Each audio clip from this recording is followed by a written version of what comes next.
Hello guys, good evening to all of you once again. Welcome back on my YouTube channel Learn with Concept by Archana Sharma. Now it's signing in. It's me, Archana Sharma. ठीक है। और हमारा pedagogy का session चल रहा था। आपको पता है कि पैडागोजी के सेशंस चला रहे थे हमने। पैडागोजी के सेशंस में बहुत सारे इंपॉर्टेंट टॉपिक्स को डिस्कस किए और उनमें से एक इम्पॉर्टेंट टॉपिक हमारा इको क्लब था। तो इससे प्रीवियस वाले वीडियो में हमने जो इको क्लब का इंट्रोडक्शन पढ़ा कि इको क्लब में क्या क्या था, ठीक है। उसकी इको क्लब में हमने ये पढ़ा कि क्या कैसे बना सकते हैं, ठीक है। मेंबर क्या होते हैं, आप देख सकते हैं मैंने इतना कुछ डिस्कस किया था। इको क्लब के टॉपिक्स को डिस्कस किया था कि आप ये टॉपिक्स करा सकते हैं बच्चों से, ठीक है ना। फिर हमने डिस्कस किया था कि मेंबर बनते हैं पृथ्वी, जल, वायु, आकाश, अग्नि, है ना। इसके बाद हमने डिस्कस किया था इको क्लब में कि इको क्लब में क्या गवर्नमेंट ने कंपलसरी कर दिया है सभी के लिए। प्राइमरी के लिए 5000 का ग्रांट दे रहे हैं ये, ठीक है। सेकेंडरी के लिए क्या 15,000 का ग्रांट दे रहे हैं, ठीक है। तो इको क्लब स्कूल के लिए कंपलसरी हो गया है। स्कूल वालों को एक बोर्ड भी पेस्ट करना अपने स्कूल के बाहर जिस पे बड़ा सा इको क्लब लिखा हुआ हो, इको क्लब कमेटी या इको क्लब एक बैनर की तरीके से हो। इको क्लब का बैनर भी बनाना है, कंपलसरी है, ठीक है। और उसमें वो ग्रीन कलर का बोर्ड कम से कम 4 फीट और 12.5 फीट होना चाहिए, इसकी जो साइज़ है मेज़रमेंट है, ठीक है। और इको क्लब का मतलब भी पढ़ा था हमने कि कम्युनिटी होती है, ऑर्गेनाइजेशन होता है, ग्रुप बनाए जाते हैं और हम इसमें क्या करते हैं, अवेयरनेस रिगार्डिंग द एनवायरनमेंट, है ना। और ये सारी चीज़ें। तो अभी आजकल अपना जो मेन थीम है इको क्लब का वो स्टार्ट करते हैं, गो ग्रीन। जहाँ हरियाली होती है वहाँ खुशहाली होती है, आपको पता है। तो चलिए, हमने यहाँ पे गो ग्रीन टॉपिक लिया है। आप कुछ और भी टॉपिक्स ले सकती हैं, बट ये गो ग्रीन मुझे सुटेबल लगा क्योंकि देखिए एनवायरनमेंट और नेचर की बात कर रहे हैं, तो गो ग्रीन से बेस्ट टॉपिक कुछ नहीं हो सकता है और ये बेस्ट टॉपिक है, ठीक है। हम जो थीम ले रहे हैं इको क्लब का वो गो ग्रीन है। आप बोल सकती हैं कि my eco club is known as a go green, जो भी आपकी थीम है। तो ये हमारी बेस्ट थीम है और हम इसी पे थोड़ा सा डिस्कशन करेंगे। सिंपल है और ईजी है। चलिए इंट्रोडक्शन पढ़ते हैं फटाफट। इंट्रोडक्शन में दे रखा है go green is an earth friendly approach to living. देखिए गो ग्रीन टॉपिक जो है या गो ग्रीन थीम जो है, मतलब समझ रहे, गो ग्रीन का मतलब हर तरफ हरियाली ही हरियाली है। ये क्या है, ये अर्थ फ्रेंडली, यानी कि पृथ्वी की जो क्या है वो मित्रता है लिविंग बीइंग के लिए, कि हम बीइंग अ ह्यूमन, हम क्या पृथ्वी के मतलब दोस्त हैं, ठीक है। पृथ्वी हमारी धरती हमारी माता है और उसको हमें रिस्पेक्ट देनी है। Now next topic, next point है this means the choices you can in your day to day life are in the best interest of the environment, ठीक है। ये आप पे डिपेंड करता है कि आपकी चॉइस क्या है। ये आपका मीन है कि आप एनवायरनमेंट में किस तरीके से, किस बेस्ट वे से इंटरेस्ट ले रहे हैं डे टू डे और क्या कुछ क्रिएटिव और इनोवेटिव कर सकते हैं। नाउ नेक्स्ट पॉइंट है हमारा, it means the supporting the conservation of earth natural resources as well as supporting the preservation of your personal resources, that is your family, business, life style, communities and your legacy. देखिए ये जो भी nature है, ठीक है, उसको आपको पता है कि हमें नेचर को क्या करना है, कंजर्व करना है। और जो भी हमें नेचुरल रिसोर्सेज मिले हैं, जो भी हमारे नेचुरल रिसोर्सेज हैं उनको क्या करना है, उनको प्रिजर्व करना है, ठीक है। और कैसे प्रिजर्व करना है, जो आपके पर्सनल रिसोर्स हैं, जैसे आपकी जो फैमिली है, आपको पता है ना, अपनी फैमिली को प्रिजर्व करते हो, ठीक है। तो फैमिली को प्रिजर्व करते हो तो फैमिली आपको हेल्प करती है, आप, ठीक है। और दूसरी चीज़, जब अपने आप को आप नेचर में प्रोटेक्ट करोगे, प्रिजर्व करोगे, तो जाहिर सी बात है जो आपका लिविंग स्टैंडर्ड है, जो आपका बिजनेस है, जो आपका लाइफ स्टाइल है, जो आपकी कम्युनिटीज़ वगैरह हैं, वो सब क्या होगी, एक डेवलपमेंट की तरफ जाएगी ना। तो ये क्या है, एक सपोर्टिव सिस्टम है, क्या, गो ग्रीन, ठीक है। और आप गो ग्रीन के माध्यम से अपनी फैमिली को अवेयर कराइए, ठीक है। आप अपने बिजनेस में भी इन सब चीज़ों को यूज़ कीजिए, आप अपनी लाइफ में भी यूज़ कीजिए। और जहाँ पे आप रह रहे हैं कुछ ऐसी कम्युनिटी बना दीजिए, ऐसे टास्क बना दीजिए जहाँ पे गो ग्रीन के बारे में लोग बात करें और अवेयर रहें। Now to go green is a metaphor for a cause, but cause is not the one you might think it. देखिए गो ग्रीन क्या है, एक तरीके का मेटाफॉर, फिगर ऑफ स्पीच है जो कॉज क्रिएट करता है। लेकिन ये कॉज, ठीक है, कॉज के बारे में आपको सोचना है कि आप कैसे सोच सकते हैं, ठीक है, और कैसे चीज़ों को कर सकते हैं। तो आप इसके लिए क्या कर सकते हैं, मेक बैनर, आप बैनर बना सकते हैं एनवायरनमेंट से रिलेटेड, ठीक है।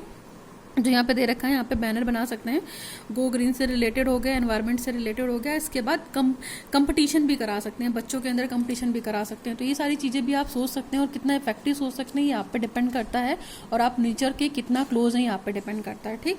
तो ये तो रहा हमारा इंट्रोडक्शन। चलिए नेक्स्ट पॉइंट पे आते हैं। नेक्स्ट पॉइंट हमारा दे रखा है as you can see in copy.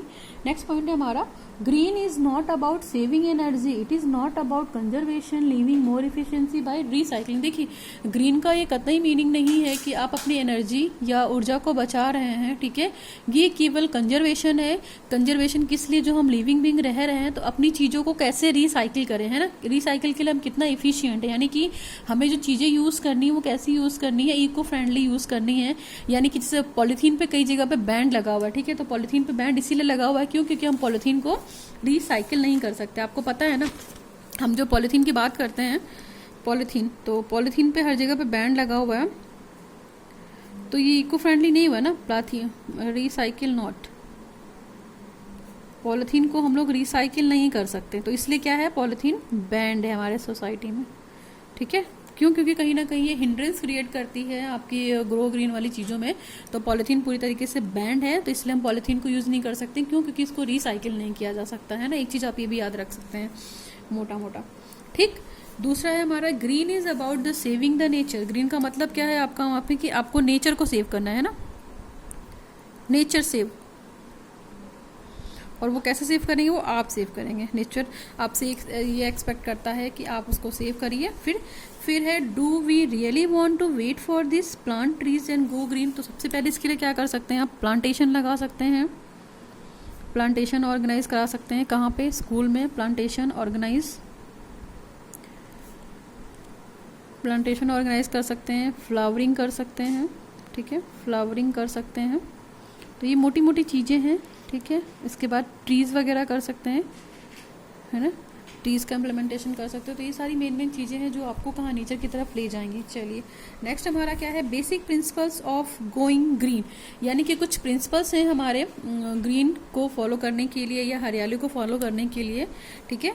तो सबसे पहला है हमारा रिड्यूस पोल्यूशन, ठीक है। Reduce pollution in the sense कि अगर हम पोल्यूशन की बात करते हैं तो सबसे पहले देखिए रिड्यूस पोल्यूशन कैसे हो सकता है। जो ऑटोमोबाइल्स वगैरह हैं, तो ऑटोमोबाइल्स पोल्यूटेड होता है, ठीक है, पोल्यूटेड है।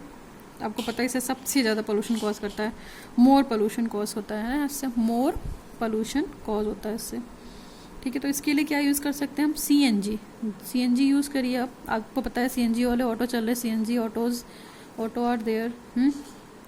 तो सीएनजी ऑटो आर देयर मतलब क्या हुआ, सीएनजी का फुल फॉर्म में यहाँ पे क्या हुआ, कंप्रेस्ड नेचुरल गैस, है ना, कंप्रेस्ड नेचुरल गैस। सीएनजी की ऑटो से यूज़ कर रहे हैं तो इसमें कम पोल्यूशन होता है। तो आपको एक मोटा मोटा ये प्रिंसिपल करना है, मतलब रिड्यूस पोल्यूशन। इसके बाद कंजर्व रिसोर्सेज, यानी कि जो भी रिसोर्सेज हमें मिले हैं, जैसे यहाँ पे रिसोर्स की बात करते हैं हम, कंजर्व रिसोर्स। तो जैसे हमें कंजर्व रिसोर्स में, जैसे हमें मान लीजिए वाटर मिला है, तो वाटर को हमें कंजर्व करना है, ठीक है, वाटर को हमें कंजर्व करना है। इसके बाद जो लैंड है, लैंड को कंजर्व करना है, ठीक है। बहुत सारी चीज़ें हैं, ठीक है। तो इन सब चीज़ों को हमें क्या करना है, वाटर को कंजर्व करना है, लैंड को कंजर्व करना है। फिर लाइट हो गई, ठीक है, लाइट्स को कंजर्व करना है। जितने भी रिसोर्सेज हैं, जैसे एनिमल्स वगैरह हो गए, एनिमल को कंजर्व करना है। इसके बाद जितने भी हमारे प्लांट्स वगैरह हैं, इनको भी क्या करना है, कहीं ना कहीं कंजर्व करना है। तो कंजर्व करके लेके चलना है, चीज़ों को बचा के चलना है। नेक्स्ट है हमारा कंजर्व एनर्जी को भी बचाना है, ठीक। और नेक्स्ट है रिज्यू कंजम्पशन एंड वेस्ट, यानी कि जो भी हमारा वेस्ट है, मटेरियल है, ठीक है, उसको कोशिश किया जाए कि उसको हम कंज्यूम कर सकें, मतलब उसको हम रीयूज़ कर सकें। ऐसा वेस्ट मटेरियल आप ना यूज़ करिए कि जैसे आपका जो भी कचरा कूड़ा है उसको हम फर्टाइल में कन्वर्ट कर सकें, यूरिया वगैरह बना सकें, है ना, गोबर गैस वगैरह बना सकें। तो ये सब क्या है, जो वेस्ट है, इनको कंजम्पशन में लाया सके। नेक्स्ट हमारा प्रोटेक्ट द अर्थ इकोलॉजिकल। इससे क्या होगा, हमारा जो अर्थ इकोलॉजिकल पिरामिड है या अर्थ इकोलॉजिकल बैलेंस, यानी कि पारिस्थितिकी तंत्र है, वो प्रोटेक्ट रहेगा। हमारी अगर वाटर साइकिल बैलेंस है या हमारी सारी साइकिल बैलेंस है, हमारे एनवायरनमेंट में जो हो रही हैं, जो हमारे एटमॉस्फेयर में हो रही हैं, तो क्या होगा, कहीं ना कहीं हमारी इकोलॉजिकल साइलेंस भी बैलेंस होगी, ठीक। तो इसके लिए आप ये 3 प्रिंसिपल आप जरूर याद रखिएगा, reduce pollution, conservation resources, conservation energy, इसके बाद रिड्यूस कंजम्पशन एंड वेस्ट, ठीक है। इसके बाद protect the earth ecological balance. तो हमें नेचर के प्रति जितना जानना है, जितना जागरूक होना है, हम हो सकते हैं। और इसीलिए कमेटी बनाई जाती है गो ग्रीन वाली, और उसमें यूथ लोगों को पार्टिसिपेट कराया जाता है कि मैक्सिमम नंबर बच्चों को पार्टिसिपेट कराया जाए और सबके बारे में स्कूल में ही और अपनी सोसाइटी के आसपास, स्कूल के आसपास उनके अंदर अवेयरनेस लाई जा सके। तो ये प्रिंसिपल्स थे। नाउ अगला पॉइंट है इसके लिए 3 R's को फॉलो करते हैं। तो 3 R's देखिए क्या है। 3 R's का मतलब यहाँ पे रिड्यूस से पहले R का मतलब, ठीक है, R3 भी बोल सकते हैं और 3 R's भी बोल सकते हैं। तो रिड्यूस से पहले R का मतलब, दूसरे R का मतलब रीयूज है और तीसरे R का मतलब यहाँ पे रिसाइकिल है। तो रिड्यूस देखिए क्या है, means using fewer resources and क्या है, reducing the amount of waste your product. देखिए आपको जो भी रिसोर्सेज मिले हैं उसको कम से कम अमाउंट में यूज़ करना है, क्यों, क्योंकि हमें उसको कंजर्व करके रखना है, और उसका हम बहुत ज़्यादा अमाउंट उसको यूज़ करके उसको वेस्ट करेंगे तो आपके लिए प्रोडक्शन में दिक्कत हो जाएगी। ठीक, नेक्स्ट है हमारा रीयूज। रीयूज का मतलब है means that the before you recycle और dispose of anything you can find waste to use them. देखिए जो भी चीज़ें हम यूज़ करते हैं तो अगर वो वेस्ट हो जाती है तो हम उसको क्या करते हैं, मिट्टी में दबा देते हैं या फेंक देते हैं। तो वो एक टाइम के बाद क्या होता है, वो कहीं ना कहीं कूड़ा कचड़े से बन के वो मिट्टी में मिल जाता है। ठीक है, तो ऐसा हमें वेस्ट यूज़ करना है ताकि उसको हम रिसाइकिल करके उसको आगे दोबारा यूज़ कर सकें। रीयूज़ का मतलब है दोबारा यूज़ कर सकें।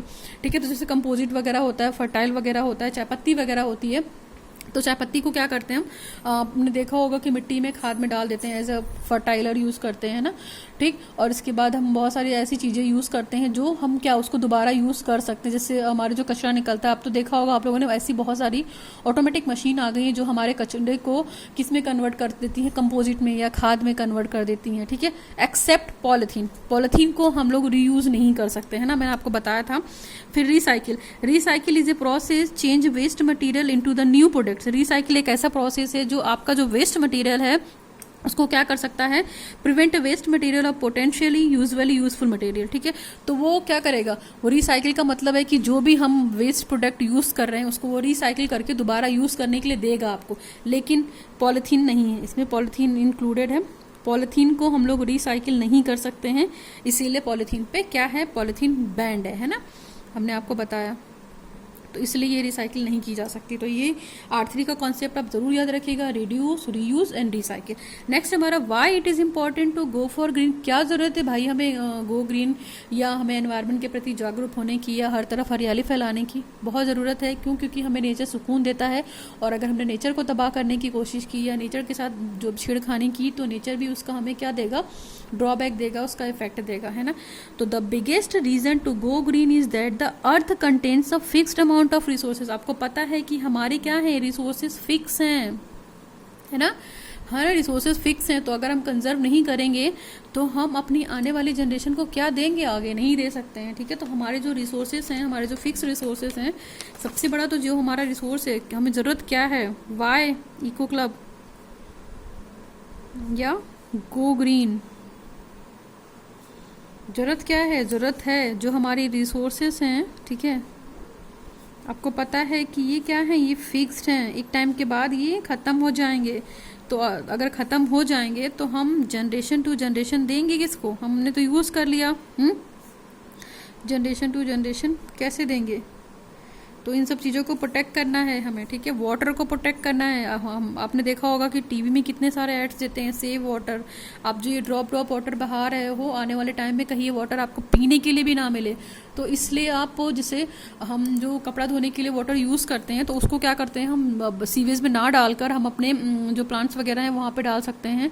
ठीक है, और पानी वेस्ट ना करके हम अपने एग्रीकल्चर के लिए यूज़ कर सकते हैं। जो हमारा क्लोथिंग वाला वाटर है, जिससे हम कपड़े वपड़े धुलने के लिए यूज़ करते हैं ना, क्लोथिंग के लिए जो वाटर यूज़ करते हैं। ठीक है, तो क्लोथिंग वाटर जो है उसके लिए, clothing water is used for agriculture, है ना, एग्रीकल्चर के लिए यूज़ कर सकते हैं। फिर हम प्लांट्स में डाल सकते हैं, प्लांट्स में यूज़ कर सकते हैं। तो ये सारी चीज़ें हैं, तो उसको हमें, हमारे रिसोर्सेज फिक्स हैं, उसको हमें ख़त्म नहीं करना है। क्यों, क्योंकि जो इनका अमाउंट है वो क्या है, वो फिक्स है, ख़त्म हो जाएगा। तो जब हम ही यूज़ कर लेंगे तो आगे आने वाले जनरेशन को ना पानी दे पाएंगे, ना किसी तरह की कोई चीज़ दे पाएंगे। तो इसलिए इसको आप याद रखिए, खूब सारा प्लांट लगाइए और अपने आसपास हरियाली रखिए। ट्री तो आप ज़रूर लगाइए। अगर आप ट्री नहीं लगाते हैं तो फिर प्लांटेशन और गो ग्रीन वाली चीज़ों का कोई मतलब बनता है। रिसाइकिल, गो ग्रीन, तो आप वृक्ष लगाइए। ठीक है, जहाँ है हरियाली वहाँ है खुशहाली, तो इसलिए ज़रूरी है। चलिए नेक्स्ट करते हैं। नेक्स्ट दे रखा है,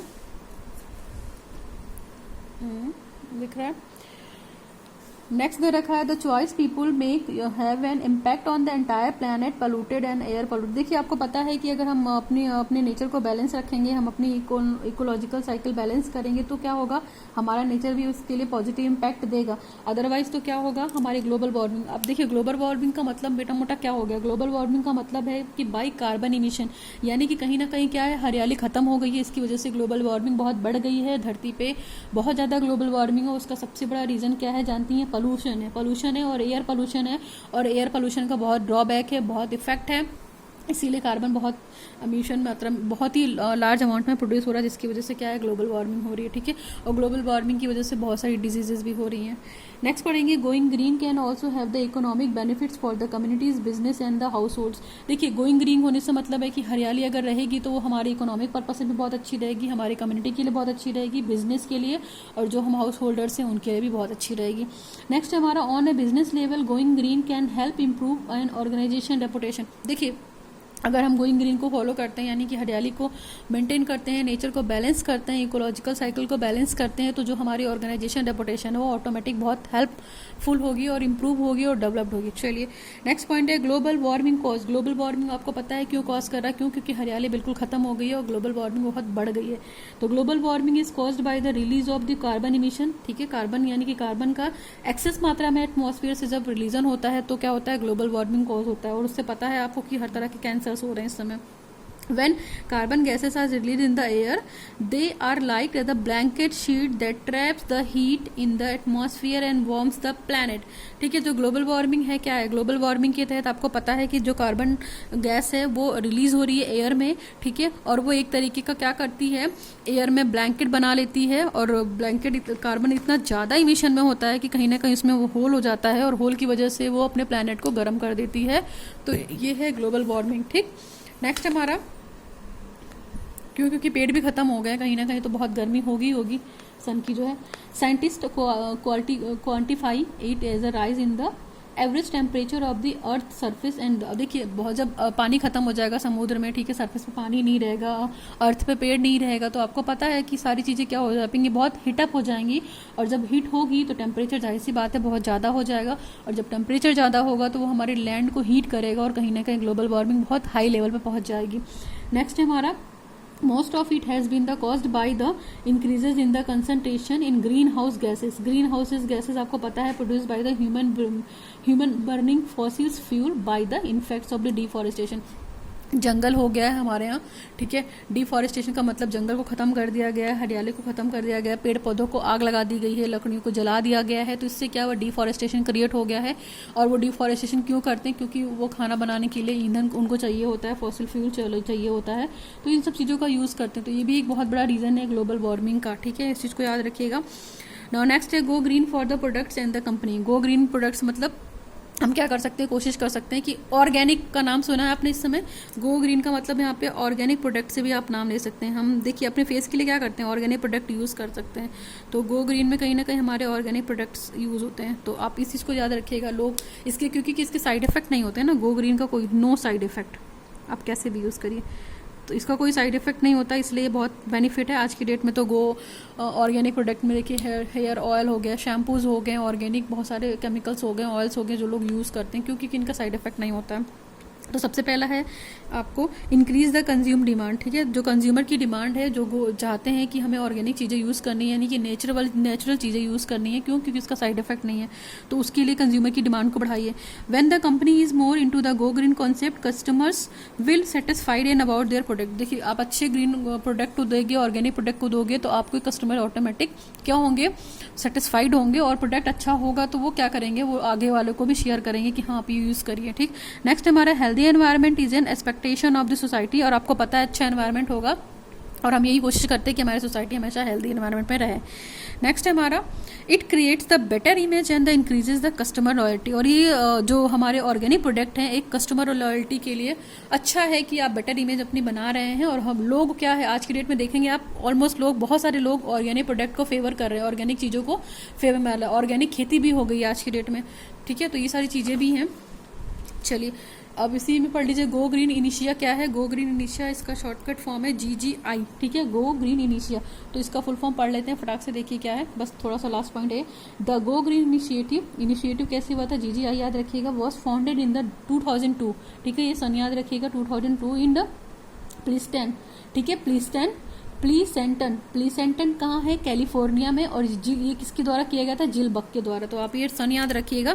इनिशिएटिव किसने लिया था, ये इन्होंने लिया था 2002 में, और ये कहाँ था, कैलिफोर्निया में, और किसके द्वारा, जिल बक के द्वारा, ठीक है। तो ये GGI आप याद रखिएगा, गो ग्रीन इनिशिएटिव इन्हीं को दिया गया था।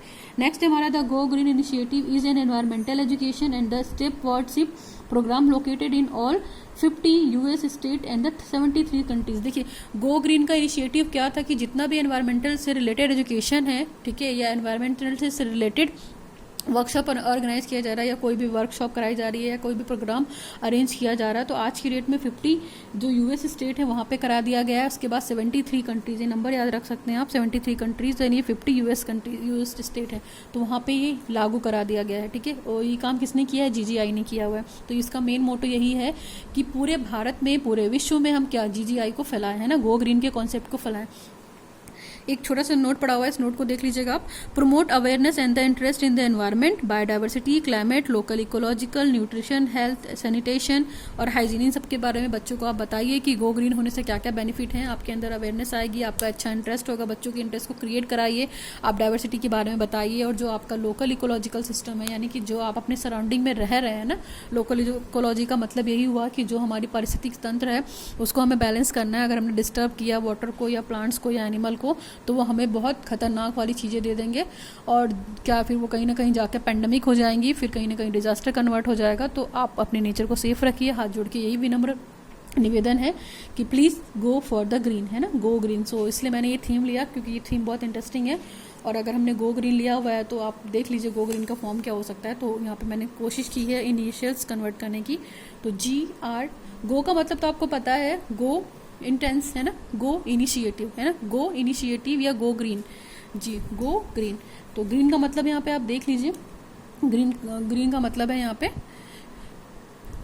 जनरेट लेस वेस्ट, यानी कि बहुत कम से कम आप वेस्ट को मतलब जनरेट कीजिए, ठीक है। नेक्स्ट हमारा R for, G goes for generate less waste, ठीक है, बहुत कम से कम चीज़ों को आप क्या करिए, जनरेट कीजिए जो वेस्ट हैं। R goes for educate the community on eco friendly option. आप लोगों को ये अवेयर कराइए, कम्युनिटी को ये अवेयर कराइए कि आप जो भी प्रोडक्ट यूज़ कर रहे हैं, जो भी आपके पास ऑप्शन है, वो इको फ्रेंडली होना चाहिए, है ना। फॉर एजुकेशन द कम्युनिटी, और एजुकेशन को आप ये बताइए और कम्युनिटी को बताइए कि गो ग्रीन कितनी चीज़ें हैं, उसके बिना हमारी लाइफ इनकम्प्लीट है। Next E goes for evaluate the environmental impact of action, और ये सब करके देखिए, फिर आपको अपना जो इम्पैक्ट है आपके ऊपर, आपको खुद पता चलेगा कि हमारे अंदर जो एनवायरमेंटल का इफेक्ट है कितना पॉजिटिव है। चीज़ें अगर हमारा एनवायरमेंट हेल्दी है, हमारा एनवायरमेंट नेचरफुल है और सारी तरफ से हरियाली हरियाली है, गो ग्रीन दिखाई दे रहा है, तो हम कितने हेल्दी और खुश रहते हैं। और जब हम अंदर से हेल्दी और खुश रहते हैं तो अपने आप को फिट एंड फाइन भी पाते हैं। एंड लास्ट है N goes for nourishing discussion and activities that integrate the environmental education into the existing curriculum। और अपने पाठ्यक्रम में कोशिश कीजिए कि हम इन सब चीज़ों पे डिस्कशन कर सकें, एनवायरमेंटल एजुकेशन के बारे में लोगों को बता सकें, इसको एग्जिस्ट ना करें, इसको विलुप्त ना करें, और कहीं ना कहीं एनवायरमेंट को जोड़कर हम गो ग्रीन करने की बात करें। तो ये हमारा था ग्रीन और गो ग्रीन इनिशिएटिव, ठीक है। तो ये हमारा GGI था, ठीक है, हमने बताया, और गो ग्रीन के प्रिंसिपल को बताया हमने, और हमने ये भी बताया कि आप ऑर्गेनिक प्रोडक्ट को फॉलो कीजिए, नेचर की तरफ जाइए, towards the nature, back to the nature, आप ये भी बोल सकते हैं, बैक टू द नेचर, है ना। इन सब चीज़ों का मतलब यही है कि प्रकृति की ओर लौटो, back to nature, back to nature, प्रकृति की ओर लौटो, प्रकृति की ओर लौटो, ठीक है। और प्रकृति की ओर लौटो का मतलब आपको पता है, रूसो क्या है, एक नेचुरलिस्ट है, प्रकृतिवाद है, जिन्होंने बताया है कि नेचर की इंपॉर्टेंस क्या है एक बच्चे के लिए, ठीक है। तो इस प्रॉब्लम में आपको कोई दिक्कत नहीं होनी चाहिए। हमने प्रिंसिपल भी पढ़ा गो ग्रीन के बारे में, और हमारा जो इको क्लब का टॉपिक था 2 पार्ट्स में हमने कन्वर्ट करने की कोशिश की। ठीक है, तो ये हमारा डन हुआ। और इन केस अगर आपको कोई दिक्कत होती है इस टॉपिक में तो you can ask me in my comment section. Now आज के लिए बस करते हैं। और पेडागोजी में आपको इस वाले टॉपिक को पढ़ने में दिक्कत नहीं होगी, आप ज़रूर पढ़ें, इन वीडियोस को देखने में आपको हेल्पफुल रहेगा। और ये किसी भी कम्पिटिटिव एग्जाम्स के लिए बेनिफिट है, ये केवल पेडागोजी के पर्पस से ही मत पढ़िए कि केवल पेडागोजी का है तो आपको पता नहीं है, ऐसा नहीं है। गो ग्रीन ऐसा कॉन्सेप्ट है, यूनिवर्सल है, कॉस्मोपॉलिशन है, कभी भी कहीं भी पूछा जा सकता है। तो आपको पता होना चाहिए कि मोटो क्या है, थीम क्या है और इको क्लब क्या है। तो हमने ये पूरा डिस्कस किया। ठीक है, आज की वीडियो में बस करते हैं। Thanks for watching the video. Now signing off, learn with concept bye Archana Vishwakarma, signing off.